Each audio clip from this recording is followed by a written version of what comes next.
भारत माता की, भारत माता की, भारत माता की। वंदे वंदे वंदे। जन विश्वास यात्रा के सोनभद्र आगमन पर आज की इस यात्रा में यहां पर उपस्थित केंद्रीय मंत्री माननीय श्री कौशल किशोर जी, भारतीय जनता पार्टी के राष्ट्रीय सचिव माननीय सांसद श्री विनोद सोनकर जी, प्रदेश सरकार में मेरे सहयोगी मंत्री श्री सिद्धार्थनाथ सिंह जी, डॉक्टर नीलकंठ तिवारी जी, श्री संजीव गौड़ जी, श्री धर्मवीर प्रजापति जी, आज के इस कार्यक्रम में उपस्थित सोनभद्र के जिला के प्रभारी श्री अशोक चौरसिया जी, भारतीय जनता पार्टी के जिला के अध्यक्ष अजीत चौबे जी, क्षेत्रीय उपाध्यक्ष दिलीप पटेल जी, राकेश शर्मा जी, माननीय विधायक श्री भूपेश चौबे जी, अनिल कुमार मौर्य जी, हरिराम चेरो जी, जिला पंचायत अध्यक्ष श्रीमती राधिका पटेल जी, पूर्व सांसद छोटेलाल खरवार जी, विधान परिषद के पूर्व सदस्य श्री जयप्रकाश चतुर्वेदी जी, पूर्व विधायक श्री तीरथराज जी, पूर्व विधायक श्रीमती रूबी प्रसाद जी, चेयरमैन जिला सरकारी बैंक राजेंद्र प्रसाद पटेल जी, उपाध्यक्ष अनुसूचित जाति आयोग श्री राम नरेश पासवान जी, आज के इस कार्यक्रम में उपस्थित भारतीय जनता पार्टी के सभी पूर्व जिला के अध्यक्षगण, विधानसभा के प्रभारीगण, भारतीय जनता पार्टी और अपना दल के सभी पदाधिकारी कार्यकर्ता और उपस्थित भाइयों बहनों, जन विश्वास यात्रा आपके सोनभद्र में आई है और साथ में मेडिकल कॉलेज की सौगात भी आपके लिए लेकर के आई है।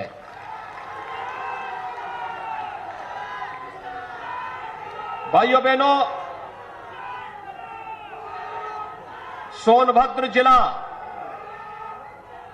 प्राकृतिक संसाधन की दृष्टि से उत्तर प्रदेश का सबसे समृद्ध जिलों में से एक है,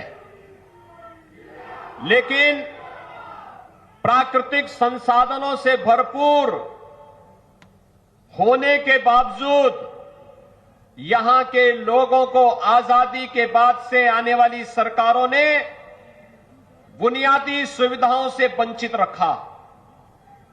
भाइयों बहनों, 2017 के पहले यहां पर किस प्रकार की अराजकता थी? गरीब को मकान नहीं मिलता था, स्कूलों की स्थिति अत्यंत जर्जर थी, खनन माफिया, भू माफिया, वन माफिया यहां पर हावी होकर के यहां के लोगों का शोषण करते थे और यहां की माताएं बहनें पानी के लिए तरसती रह जाती थी। भाइयों बहनों, 2017 के बाद आपने देखा होगा यहां पर प्रधानमंत्री आवास योजना को देना हमने प्रारंभ किया ही, हर घर को शौचालय की योजना के साथ जोड़ा। जो सोनभद्र जिला पूरे प्रदेश के अंदर ऊर्जा की आपूर्ति करता था, वह सोनभद्र जिला स्वयं अंधेरे में 2017 के पहले रहता था। आज तो यहां पर बिजली भी दिया जा रहा है और हर घर नल योजना के माध्यम से गांव-गांव में पेयजल की स्कीम भी आपके जनपद को उपलब्ध कराई जा रही है। कोई सोचता था सोनभद्र में भी मेडिकल कॉलेज बनेगा, लेकिन भाइयों बहनों, अब तो आपके सोनभद्र जिले में भी एक नया मेडिकल कॉलेज बन रहा है। आज उसका शिलान्यास भी हमने कर दिया है। मंच पर आने के पहले मैं अपने विधायकों के साथ, मंत्रियों के साथ इसी कार्यक्रम को संपन्न कर रहा था और इसलिए मैं इस अवसर पर आप सबको बधाई देता हूं कि जो कभी आपके पूर्वजों ने सोचा होगा कि लखनऊ में पीजीआई और केजीएमयू की तर्ज पर एक मेडिकल कॉलेज अगर सोनभद्र में भी होता तो यहां के लोगों को बीमारी के समय में इधर उधर भटकने की आवश्यकता नहीं पड़ती। लेकिन अब वह सपना भी साकार कर दिया है, क्योंकि डबल इंजन की सरकार है, मोदी जी प्रधानमंत्री है, उनका आशीर्वाद और अनुकंपा मिलती है और प्रदेश सरकार जब सहयोगी बनती है, दोनों एक पार्टी और एक विचारधारा की सरकार जब साथ कार्य करती है तो डबल इंजन की सरकार डबल कार्य और कई गुना कार्य की सौगात भी जनता को देती है। चाहे वह हर घर नल योजना के माध्यम से पेयजल की सुविधा घर घर तक पहुंचाने के लिए किया जाने वाला कार्य हो, या मेडिकल कॉलेज आपके सोनभद्र में ही बनकर के जनपद सोनभद्र वासियों को, और सोनभद्र वासी ही नहीं बल्कि विधायक चेरो तो मुझसे कह रहे थे कि क्या मैं अपने बिहार के साथियों का भी उपचार करा पाऊंगा। मैंने कहा नहीं, जिनको भी आप लाना चाहेंगे, आप चाहें तो नेपाल से भी उपचार कराने के लिए यहां पे लेके आ जाना। भाइयों बहनों, मेडिकल कॉलेज विशेषज्ञ स्वास्थ्य सुविधा का आधार बनता है।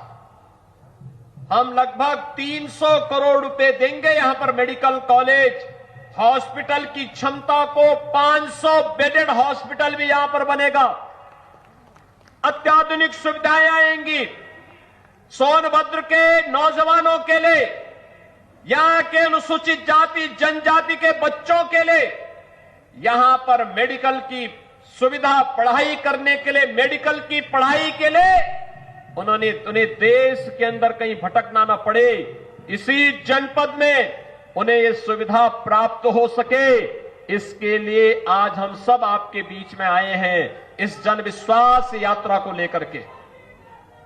याद करिए 2017 के पहले प्रदेश के अंदर किस प्रकार की अराजकता थी। पर्व और त्योहार नहीं मनाए जा सकते थे। कोई पर्व और त्योहार आता था, पर्व और त्योहार के पहले दंगे प्रारंभ हो जाते थे, बड़े बड़े दंगे होते थे। इस सोनभद्र में भी दंगे हुए थे। जन्माष्टमी का जुलूस नहीं निकलने दिया जाता था, नवरात्रि में दुर्गा मां की पूजा नहीं करने दी जाती थी, रामलीलाओं के आयोजन को रोका जाता था, कावड़ यात्रा नहीं निकलने दी जाती थी। पर्व और त्योहारों को हर प्रकार से व्यवधान डालने का प्रयास होता था। लेकिन भाइयों बहनों, अब तो दंगाइयों को जहां जाना था वहां पहुंचा ही दिया गया है। कोरोना भी आपके पर्व और त्योहार को नहीं रोक पा रहा है। कोरोना को भी इतना प्रभावी अंकुश लगाया गया है कि दीपावली आपने आनंद के साथ मनाई, विजयादशमी का आयोजन पूरी भव्यता के साथ पूरे प्रदेश और देश के अंदर मनाया गया, रामलीलाओं के आयोजन हुए, कहीं भी कोई समस्या नहीं। और यही नहीं, अभी आपने देखा होगा पहले की सरकार और अब की सरकार में अंतर साफ है, फर्क साफ है। पहले राम भक्तों पर गोलियां चलाई जाती थी और अयोध्या में अब राम मंदिर के भव्य निर्माण का कार्य प्रारंभ होता है। यही अंतर है। पिछली सरकारें राम भक्तों पर गोली चलाती थी, वर्तमान सरकार राम भक्तों पर पुष्प वर्षा करती है और भगवान राम के भव्य मंदिर के निर्माण के कार्य को आगे बढ़ाने का कार्य करती है। पिछली सरकार कावड़ यात्रा पे रोक लगाती थी और वर्तमान सरकार प्रधानमंत्री मोदी जी के मार्गदर्शन में काशी विश्वनाथ धाम का भव्य निर्माण कराती है और उससे जुड़े हुए श्रमिकों पर प्रधानमंत्री जी के द्वारा पुष्प वर्षा की जाती है। पिछली सरकार गरीबों का अन्न हड़पती थी और वर्तमान की सरकार हर महीने 2-2 बार हर गरीब को अन्न योजना के साथ जोड़ने का कार्य कर रही है। पिछली सरकार स्वास्थ्य सुविधा से वंचित करती थी, वर्तमान सरकार मेडिकल कॉलेज हर जनपद में बनाने की कार्रवाई को आगे बढ़ा रही है। पिछली सरकारों में भू माफिया, खनन माफिया, वन माफिया, पशु माफिया और हर प्रकार के माफिया हावी होकर के प्राकृतिक संसाधनों पर लूटपाट करते थे। वर्तमान सरकार में माफिया की जगह जेल होगी या दूसरे लोक में होगी, सोनभद्र में नहीं होगी। इस संकल्प के साथ सरकार ने कार्य प्रारंभ किया और आज उसका परिणाम भी आप सबके सामने है। भाइयों बहनों, जब सरकार संवेदनशील होती है, जन विश्वास पर खरा उतरने के लिए आती है, तो जन विश्वास यात्रा का आनंद भी उसी को आता है। जन विश्वास यात्रा में 19 दिसंबर से आज चौथा दिन है। जिस प्रकार का जन सैलाब उमड़ रहा है, हजारों और लाखों की संख्या में जनता जनार्दन का आशीर्वाद 6 यात्राओं को पूरे प्रदेश के अंदर प्राप्त हो रहा है। ये पिछली सरकारों की अराजकता का जवाब जनता जनार्दन के समर्थन से दिखाई दे रहा है। मैं इसके लिए आप सबका अभिनंदन करता हूं और भाइयों बहनों, मैं आप सबको कहना चाहता हूं, सही सरकार जब आती है तो योजनाओं का भी आपके लिए सौगात लेकर के आती है। आज हर गरीब को मिलने वाली सुविधाएं, किसी भी प्रकार की सुविधाएं, बिजली हो, अच्छी सड़क हो, स्कूल हो, आईटीआई हो, हॉस्पिटल हो, मेडिकल कॉलेज हो, डिग्री कॉलेज हो, इंटर कॉलेज हो, या फिर मिलने वाली वे सुविधाएं, चाहे वह अन्न योजना हो, फ्री में टेस्ट की सुविधा हो, फ्री में उपचार की व्यवस्था हो, या फिर फ्री वैक्सीन, सबको वैक्सीन की सुविधा। कितने लोगों ने वैक्सीन लगाया है यहां पे? वाह भाई, मैं आप सबका अभिनंदन करता हूं जिन लोगों ने वैक्सीन ले लिया है। और मैं आप सबसे अनुरोध करूंगा, जिन लोगों ने वैक्सीन लगाया है, कोरोना उनका कुछ नहीं बिगाड़ पाएगा। अभी दुनिया के अंदर एक नया जो वायरस आया है, इसका कोरोना का, दुनिया के तमाम देशों को उसने पस्त कर दिया है। अमेरिका को भी, यूरोप के तमाम देशों को, रूस को, चीन को। लेकिन भारत में प्रधानमंत्री मोदी जी के नेतृत्व में जो वैक्सीन बनी है, ये वैक्सीन इतनी प्रभावी है कि जिसने दोनों डोज वैक्सीन की समय से ले ली है, कोरोना का दूसरा जो वेरिएंट आया है ओमिक्रॉन, यह उसका कुछ नहीं कर पा रहा है। उसके सामने कोरोना निष्प्रभावी है। और इसलिए भाइयों बहनों, वैक्सीन जिन्होंने नहीं ली है, दोनों डोज ले ली है, उन्होंने अच्छा किया है। जिन्होंने एक लिया है वे दूसरा डोज भी जरूर ले लें। और जिन लोगों ने अभी नहीं लिया है, उनसे भी मैं कहूंगा कि वे अपने लिए भी, अपने परिवार की सुरक्षा के लिए भी और समाज की सुरक्षा के लिए भी दोनों डोज जरूर ले लें, समय से ले लें, जिससे हम लोग थर्ड वेव को आने से पहले रोक सके। लगातार सरकार कार्य कर रही है। ये जो सुविधाएं हैं जिनके बारे में अभी श्री कौशल किशोर जी बता रहे थे, हमारी सरकार ने तय किया है, ये थर्ड वेव को देखते हुए हम लोग महीने में 2 बार हर गरीब को फ्री में राशन देंगे। और अब राशन के साथ साथ महीने में 1 बार हर राशन कार्ड धारक को 1 किलो दाल भी देंगे, 1 किलो खाद्य तेल भी उपलब्ध कराएंगे, 1 किलो नमक भी उपलब्ध कराएंगे और अंत्योदय कार्ड धारक को 1 किलो चीनी भी उपलब्ध करवाने का कार्य करेंगे। भाइयों बहनों, इसके साथ ही जितने भी मजदूर हैं, श्रमिक हैं, वे श्रमिक, चाहे वह रजिस्टर्ड मजदूर हो, चाहे वह अनरजिस्टर्ड हो, खेतीहर कार्य करने वाले श्रमिक हो, मनरेगा मजदूर हो, कुली हो, पल्लेदार हो, ठेला खोमचा रेड़ी लगाने वाले हो, इन सबको भी अगले 4 महीने तक लगातार 500 रुपए हर महीने भरण पोषण भत्ता के रूप में अन्य योजना के साथ जोड़ने के साथ साथ 500 रुपए अतिरिक्त घर के खर्चे के लिए अतिरिक्त सरकार उपलब्ध कराएगी, जिससे वह इस तीसरे वेव को रोकने में भी अपना योगदान दे सके। सरकार ने यह भी तय किया है कि निराश्रित महिलाएं यानी विधवा महिलाएं जिनको विधवा पेंशन मिलती थी, उनकी पेंशन की राशि को हम दुगना कर रहे हैं, दुगनी राशि उनकी स्वीकृत कर दी गई है। सरकार ने यह भी तय किया है वृद्धावस्था पेंशन प्राप्त करने वाले वृद्धजनों के लिए पेंशन की राशि दुगनी करके वह राशि भी उनको देने की कार्रवाई प्रारंभ हो रही है। दिव्यांगजनों की पेंशन की राशि को हमारी सरकार ने 300 से पहले 500 किया और अब 500 से हर महीने 1000 रुपया हर दिव्यांगजन को सरकार पेंशन देने का कार्य करेगी, जिससे किसी दिव्यांगजन को किसी के सामने हाथ फैलाने की नौबत ना आने पाए।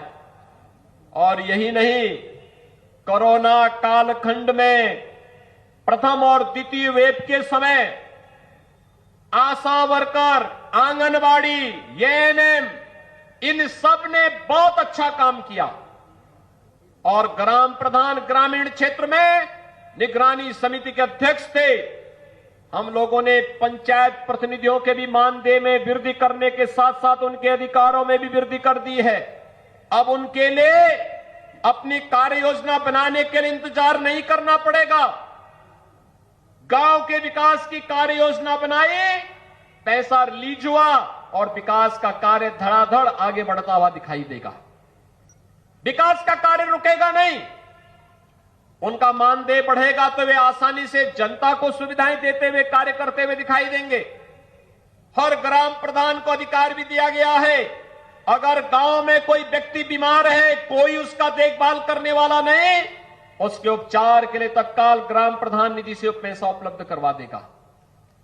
अगर कोई व्यक्ति दुर्भाग्य से मौत हो गई किसी की और उस व्यक्ति के अंतिम संस्कार करने की कोई व्यवस्था नहीं, ग्राम प्रधान को दायित्व दिया गया है, वह ग्राम सेक्रेटरी के साथ मिलकर के अंतिम संस्कार के लिए ग्राम प्रधान निधि का पैसा निकाल करके खर्च करे और उस खर्च की राशि सरकार उसको उपलब्ध करवाने का कार्य करेगी। सरकार ने यह भी तय किया है कि किसी भी व्यक्ति को, कोई भी व्यक्ति भटकने न पाए, उसको उपचार के लिए दर दर की ठोकर न खानी पड़े। पहले ही प्रदेश के अंदर 6 करोड़ लोगों को हम लोगों ने प्रधानमंत्री जन कल्याण योजना के अंतर्गत आयुष्मान भारत की योजना से 5 लाख रुपए सालाना स्वास्थ्य बीमा का कवर दिया था।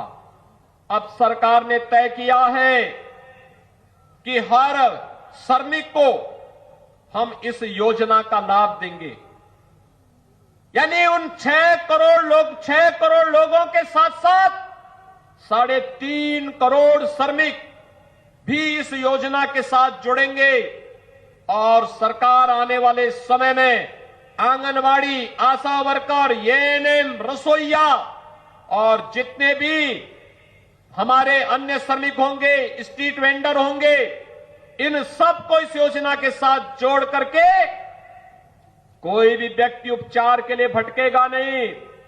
सरकार जैसे फ्री टेस्ट कर रही है, फ्री उपचार कर रही है, फ्री में वैक्सीन, सबको वैक्सीन देने की व्यवस्था कर रही है, ऐसे ही हर प्रकार की बीमारी में उपचार के लिए उस प्रकार की सुविधा सरकार फ्री में उपलब्ध कराने का कार्य करेगी। भाइयों बहनों, सोनभद्र और आसपास के जनपदों में पेयजल का संकट सदैव होता था। आज यहां पर हर घर नल की योजना प्रभावी ढंग से लागू हो चुकी है।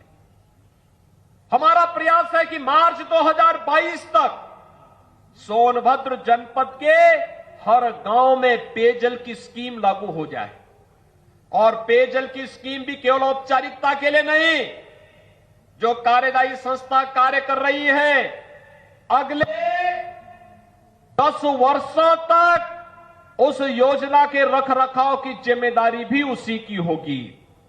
और यही नहीं, जो पेयजल मिलेगा यह पेयजल भी आरओ का पानी होगा, केवल नाले और नदी का पानी नहीं, आरओ का पानी होगा। बोतल में बंद पानी से अगर आप इसकी तुलना करेंगे तो आपके घर में हर घर नल योजना से आने वाला पानी ज्यादा शुद्ध होगा। किसी भी बोतल बंद पानी से अच्छा पानी आपके घर में पहुंचाने की कार्रवाई केंद्र और प्रदेश सरकार कर रही है। और इसीलिए भाइयों बहनों, आज हम सब आपके पास आए आपसे कहने के लिए, एक तरफ जनता के हित में कार्य करने वाली सरकार, गरीबों को उनका हक देने वाली सरकार, विकास की बड़ी बड़ी परियोजनाओं को आपके जनपद में और प्रत्येक जनपद में पहुंचाने वाली सरकार, मेडिकल कॉलेज हो या डिग्री कॉलेज, आईटीआई और पॉलिटेक्निक हो या हॉस्पिटल के निर्माण को कार्य करने वाली सरकार। अभी तो हम लोग सोनभद्र में वायु सेवा से भी जोड़ने वाले हैं। यहां का एयरपोर्ट भी बहुत जल्दी का निर्माण कार्य पूरा हो जाएगा। यहां के हमारे विधायक और सांसद लगातार हमसे इस बारे में कहते थे, युद्ध स्तर पर कार्य चल रहा है और बहुत शीघ्र सोनभद्र का एयरपोर्ट भी प्रारंभ होगा। तो सोनभद्र में ही बैठ करके लखनऊ और दिल्ली की यात्रा और मुंबई की यात्रा सोनभद्र से ही आप 1 घंटे के अंदर कर लेंगे। जो यात्रा अब तक आपको पहुंचने में 8, 10, 12 और 15 घंटे लगते थे, भाइयों बहनों, आने वाले समय में इस यात्रा में 1 घंटे के अंदर इस दूरी को तय करने में आपको मदद मिल जाएगी। और इसीलिए आज मैं आपके बीच में आया हूं। ये जन विश्वास यात्रा इन कार्यों की उपलब्धियों को लेकर के आपके बीच आई है। आपने आशीर्वाद दिया, हर गरीब को मकान मिल रहा है। आपने आशीर्वाद दिया, हर गरीब को शौचालय मिल गया है। आपने आशीर्वाद दिया, हर गरीब के घर में बिजली का लट्टू लटक करके बिजली दे रहा है। आपने आशीर्वाद दिया, हर गरीब को पेंशन की सुविधा से जोड़ने का कार्य हुआ और पेंशन की राशि भी दुगनी कर दी गई। आपने आशीर्वाद दिया, हर विधवा की पेंशन की राशि दुगनी कर दी गई। आपने आशीर्वाद दिया, इस सदी की सबसे बड़ी महामारी का सामना सरकार ने जनता को के जीवन को बचाते हुए उनकी जीविका को भी बचाने के कार्य के साथ बेहतरीन प्रबंधन का कार्य किया। आपने आशीर्वाद दिया, हर घर नल योजना यहां लागू हो गई। आपने आशीर्वाद दिया, मेडिकल कॉलेज की सौगात सोनभद्र को मिल गई। एक तरफ वह सरकार जो डबल इंजन की है, आपका इशारा समझते ही विकास की योजना को लेकर के आपके पास पहुंचती है। और दूसरी तरफ ये लोग भी थे, कोई नौकरी निकलती थी तो महाभारत के सारे रिश्ते वसूली में निकल पड़ते थे। कहां चाचा, कहीं भतीजा, कहीं और कोई नातेदारी रिश्तेदारी, ये सभी निकल पड़ते थे वसूली पे। प्रदेश के युवा उससे वंचित रह जाता था। कहां वे लोग? पर्व और त्योहार आते ही दंगे प्रारंभ हो जाते थे और माफिया हावी हो जाते थे सभी संसाधनों पर। भाइयों बहनों, आज आपने देखा होगा दंगाई प्रदेश के अंदर आज के दिन पर कहीं सिर नहीं उठा सकता। कोई दंगाई प्रदेश के अंदर सिर नहीं उठा सकता। और यही नहीं, जो बड़े बड़े भूमाफिया गरीबों की जमीनों पर कब्जा करते थे, जो भूमाफिया, जो खनन माफिया व्यापारियों का अपहरण करते थे, जबरन खनन करने का कार्य करते थे, आज जब उनकी अवैध कमाई पर सरकारी बुलडोजर चल रहा है तो उनको भी लगता है कि अवैध कर रहे कार्य का नतीजा भी अवैध तरीके से उसका निस्तारण भी हो जाता है। और भाइयों बहनों, आज यही कहने के लिए आज हम सब आपके बीच आए हैं। ये जन विश्वास यात्रा एक बार फिर से आप जनता जनार्दन का आशीर्वाद प्राप्त करने के लिए भारतीय जनता पार्टी के द्वारा हर जनपद में, हर विधानसभा क्षेत्र में निकालने की कार्रवाई हो रही है। मैं आभारी हूं आप सबका। आपने यहां पर पिछले विधानसभा चुनाव में भारतीय जनता पार्टी के 4 विधायक जिताए थे। इस बार फिर से भारतीय जनता पार्टी के चुनाव चिन्ह पर भारतीय जनता पार्टी और सहयोगी दलों के प्रत्याशियों को जिताने की अपील के साथ यह जन विश्वास यात्रा आपके पास आई है। आप क्या आशीर्वाद देंगे? दोनों हाथ उठा करके एक बार मुझे बता दो अपनी ताकत। सभी लोग तैयार हैं? जहां तक मेरी आवाज जा रही है, दोनों हाथ उठा करके अपना आशीर्वाद दीजिए।